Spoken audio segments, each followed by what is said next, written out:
자, 8번째 라리가 코리안 리거가 이렇게 등장을 하게 됩니다. 김민수 선수가 Espero que hayáis descansado lo suficiente, ¿no? 저희가 모두 같은 한 편이잖아요. 대한민국 축구가 정말 잘 했으면 좋겠고 밝은 미래를 기대하는데 한국 축구의 유망주들은 크게 김민수 케이스와 양민혁 케이스로 나눠지기 시작했습니다. 김민수는 초등학교 졸업 이후 스페인으로 건너갔고 18살의 나이로 지로나에서 라리가 데뷔전을 치른 선수입니다. 양민혁은 정반대로 유년 시절을 한국에서 보냈고 역대 최초로 고등학생 신분 프로 계약이란 기록을 달성했으며 K리그에서의 활약을 바탕으로 토트넘 이적에 성공했습니다. U20 세대의 폭발적인 해외 진출 속에서 한국 축구의 숨은 빛과 그림자는 무엇일까요?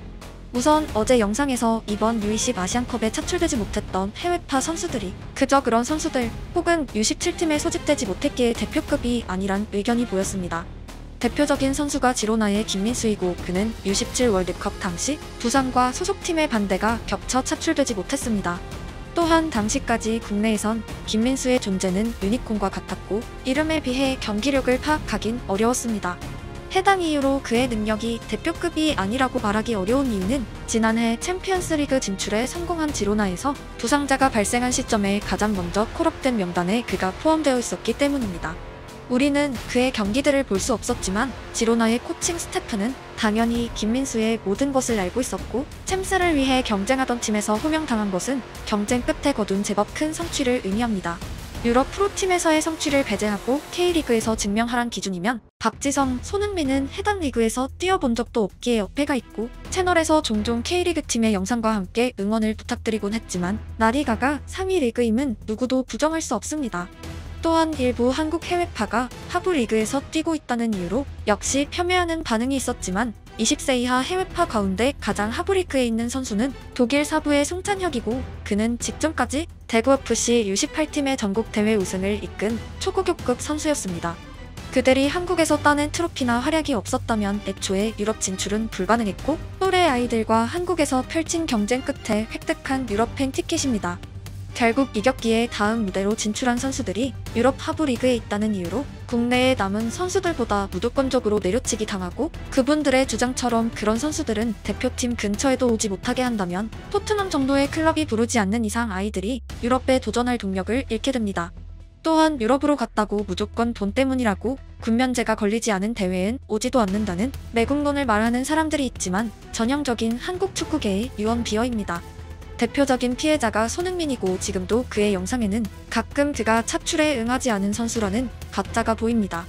제 채널에서 사실이 아니란 말을 10번은 했고 오늘 다시 말하지만 런던 올림픽은 손흥민이 거부한 것이 아니라 당시 감독 홍명보가 부르지도 않았습니다.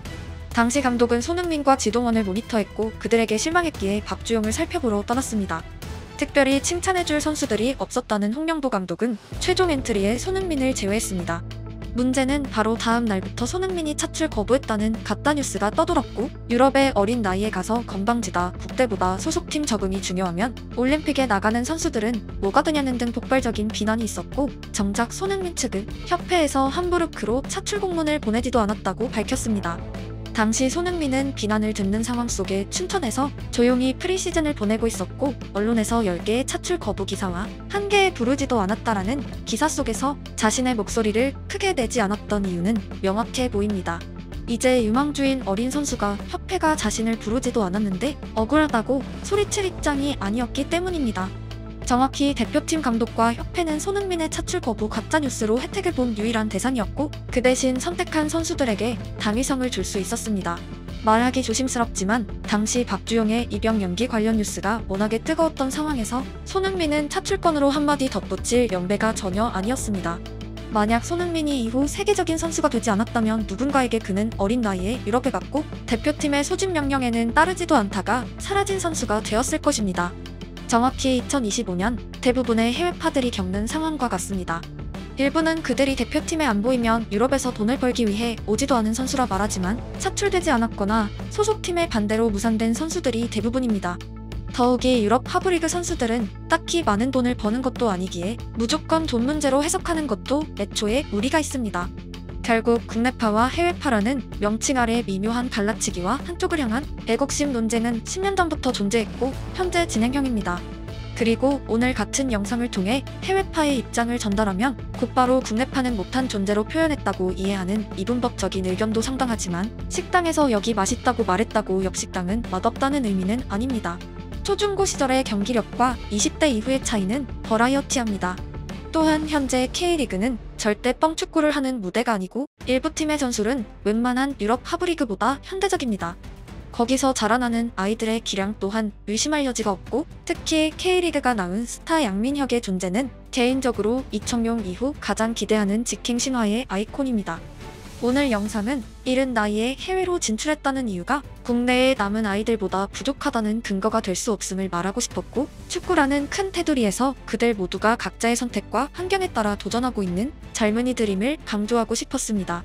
두 편을 가릴 필요는 전혀 없고 궁극적으로 한국 축구팬이라면 누구라도 반가울 성인 대표팀이란 클라이막스를 향해 다 같이 경쟁하고 있는 소중한 자원들입니다. 여기서 정말 중요한 것이 협회의 업무입니다. 예를 들어 손흥민의 런던 올림픽 당시 감독은 유럽 출장 중 2경기를 관람하고 실망이란 성적표를 내렸습니다. 축구는 절대 2경기로 모든 것을 알 수 없고 시스템 없이는 전 세계에 흩어진 한국 선수들 가운데 베스트 11을 선정할 수 없습니다. 이웃 나라가 독일의 사무소를 개설한 주요 이유 중 하나이고 지금 U20 세대에는 10명이 넘는 해외파가 있지만 협회가 그 선수 하나하나의 기량을 점검하고 파악하고 있다고 보긴 어렵습니다. 결국 그중 일부가 손흥민처럼 세계적인 스타가 되어 유튜브에 모든 영상이 오르지 않는 이상 애초에 국내에 있는 선수들과 제대로 비교조차 하기 어려운 여건입니다. 이는 대표팀이 K리그 올스타로 꾸려졌던 과거의 한국 축구에선 존재하지 않던 새로운 주제이고 안정환의 페루자만 체크하면 됐던 2002년과도 굉장히 달라진 여건입니다. 축구 강대국들도 사정은 비슷하고 빅리그를 보유한 국가들에 비해 자국 선수들이 전 세계에 흩어진 국가의 협회는 업무가 입체적입니다.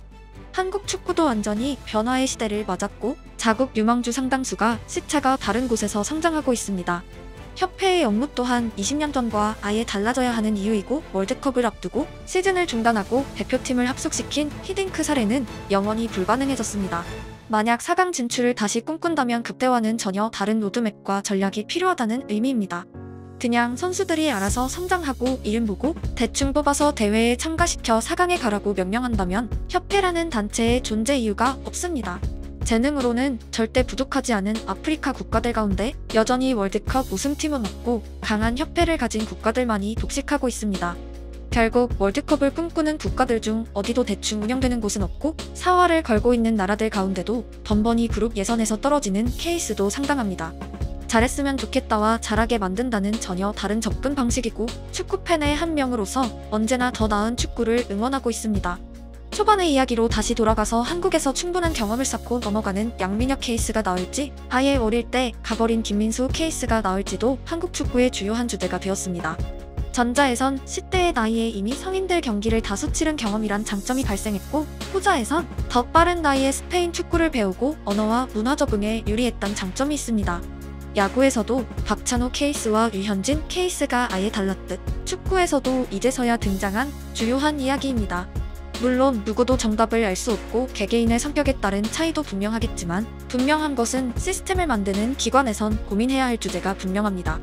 국가적 재능들의 미래는 곧 그 나라의 축구력과 직결되어 있기 때문입니다. 너무 빨리 유럽으로 떠나 기대만큼 성장하지 못한 아이들, 아예 현지화되어 성공한 선수, 고교를 중퇴하고 유럽에 가서 득점왕에 오른 선수 K리그를 정복하고 분데스리가의 주전이 된 선수 등 한국 축구에는 상당한 기록이 쌓여있고 팬들에겐 뉴스 한 줄이지만 축구를 운영하는 기관에선 통계가 되어야 합니다.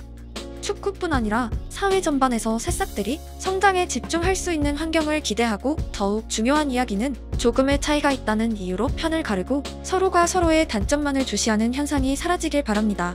우리는 모두 같은 편이라는 대표팀 캡틴의 말은 축구라는 테두리 안에서 분명한 진리입니다.